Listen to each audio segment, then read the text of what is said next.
many months ago, I had put out saying that I was gonna be finishing my whips. So here I am, actually visiting back on all of my whips that have become a UFO.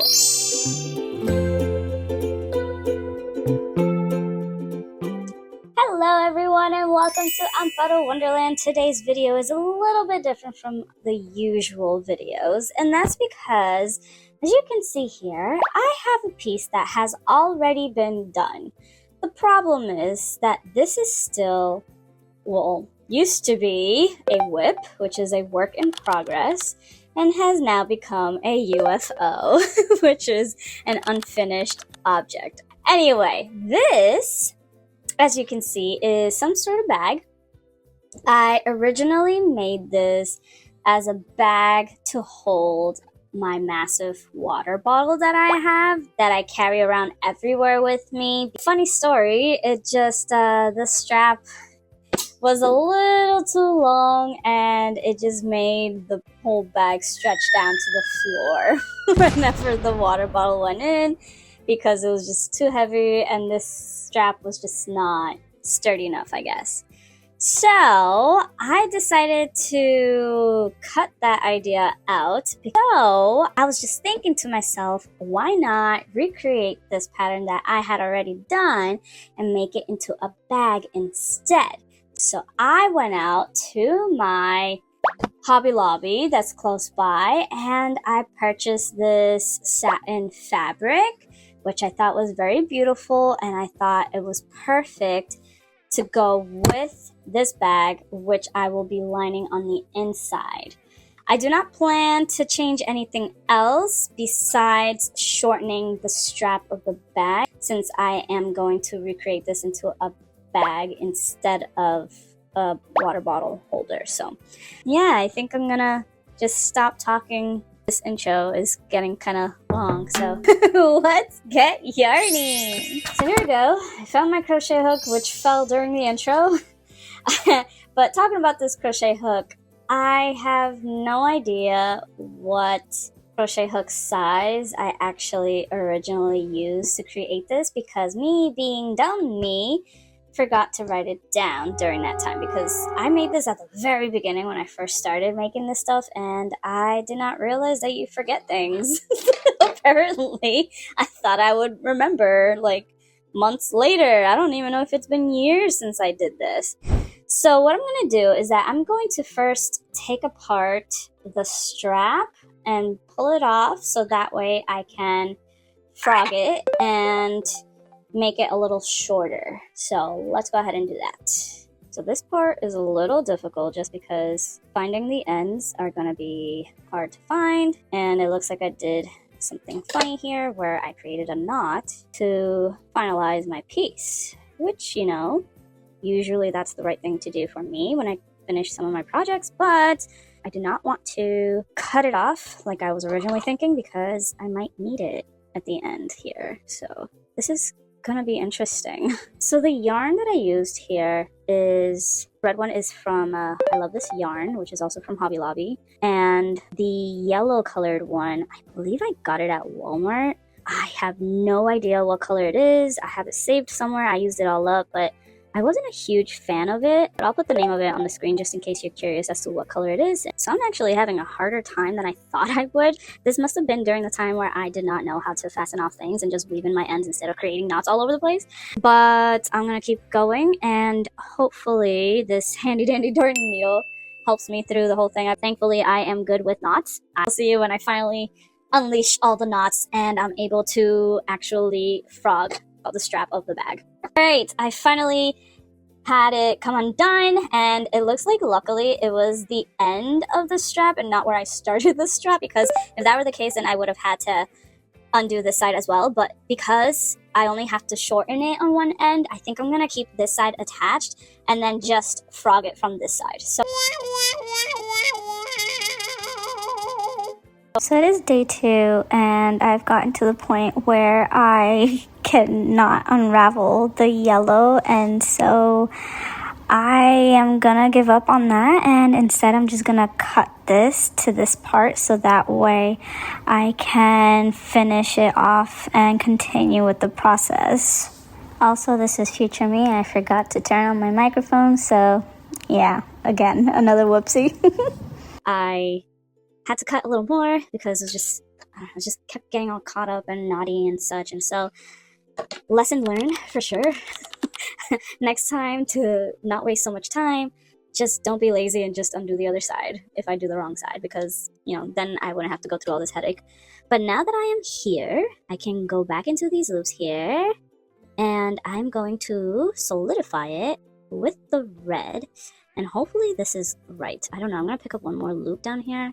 It's going to look a little funny just because of how I had to unravel it. It's not going to be the same. So I'm just going to do what I can here and just create the solid red line like this, and then do a chain 1, and I'm just gonna call it, honestly, this is not for anybody, it's just for me. I just want to finish this, and yeah, I'm gonna grab my darning needle here, and I'm going to go into this piece here. I'm gonna remove my stitch markers actually too. Don't need them anymore. You guys served your purpose, thank you. That's why I call them my best friends.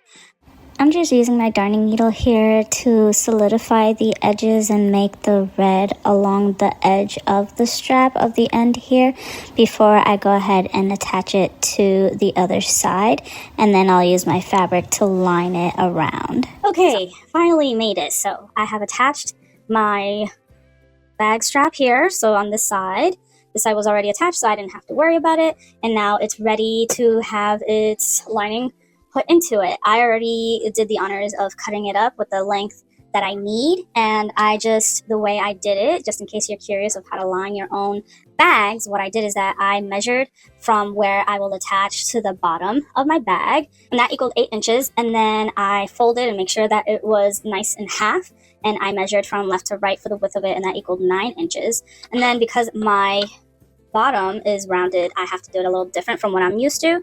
So I had to look this up, and what I did is that I got the radius of the circle, and then I did the diameter with that, and then I made a circle, and then I cut it out so that way it can be the measuring of it. It's a little bigger just because when you sew the things onto it, you don't want to sew right up against it. There's just like a whole lesson when it comes to that, and I am not going to do that right now.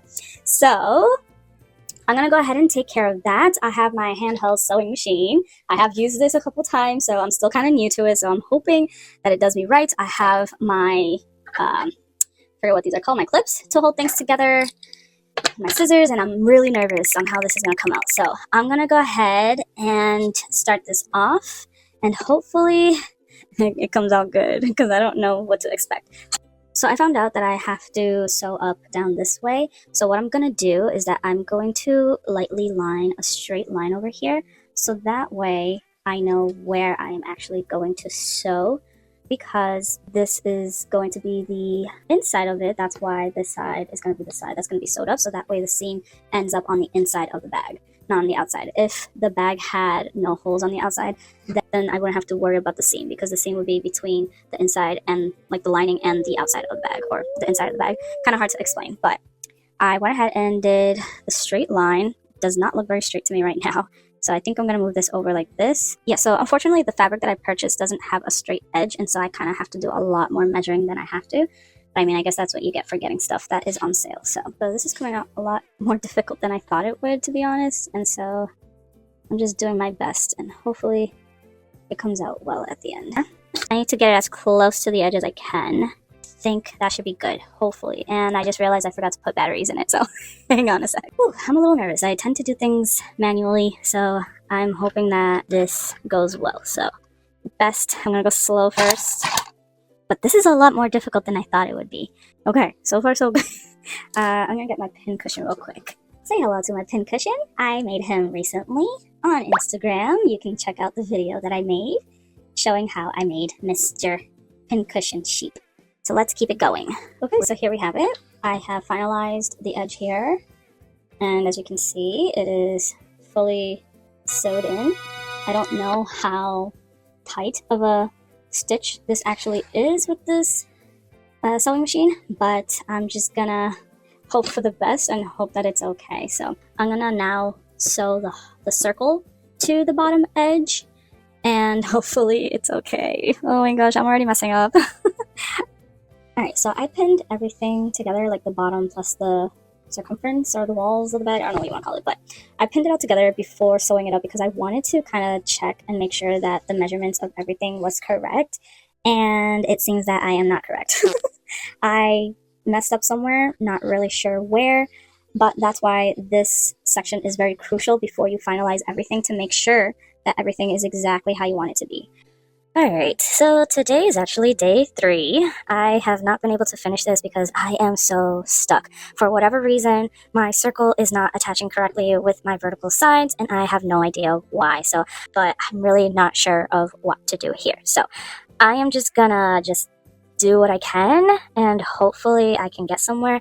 So I decided to sew up the bottom part over here so that way I can cut some of it off, because if I did not do this, it will unfray or fray up. I don't know the correct terms, but it will remove the sewing or stitches that I had already done on the side.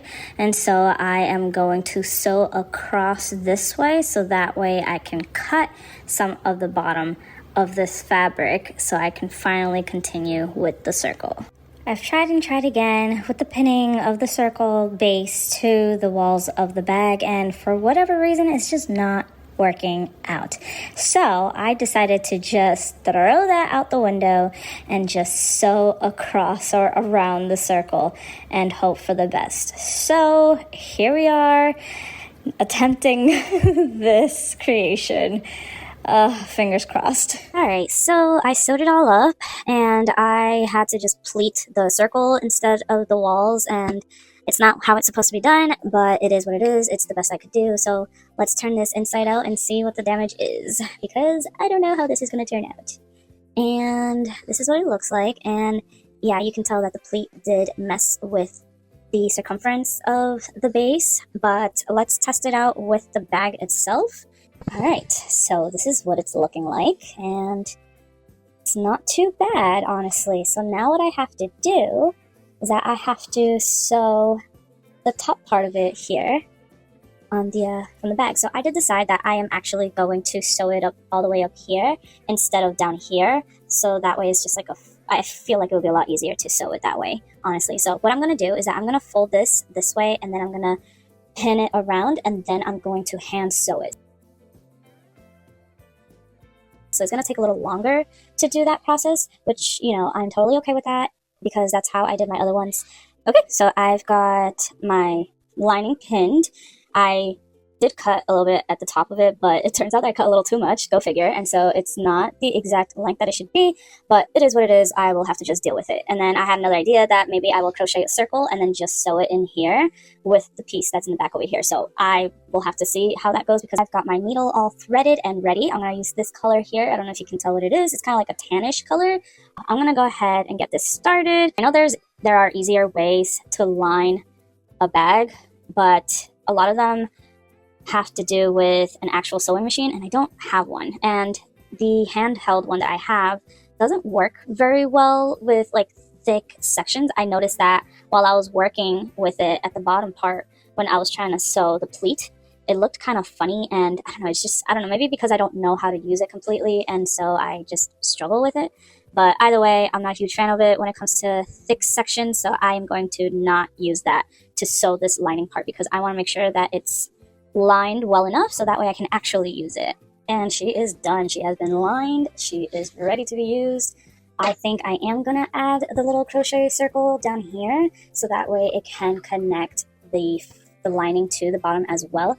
Because I cut it a little too short, it's not going to stay down the way I want it to. So I think that it would be a good idea to create a circle with yellow and then sew it together with this one. So I'm going to go ahead and do that before we actually finalize this bag, which I am actually kind of happy with the fact that I continued and did not just stop and, you know, give up on it.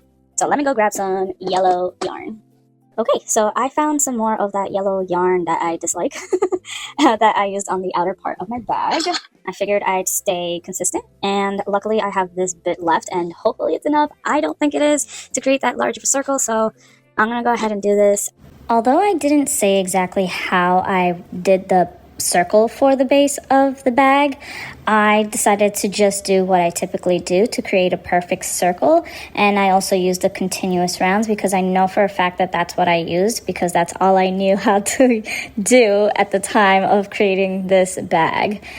So I went ahead and did that, and now that I finished the circle, I can go ahead and crochet it to the inside of my bag, and then we're done.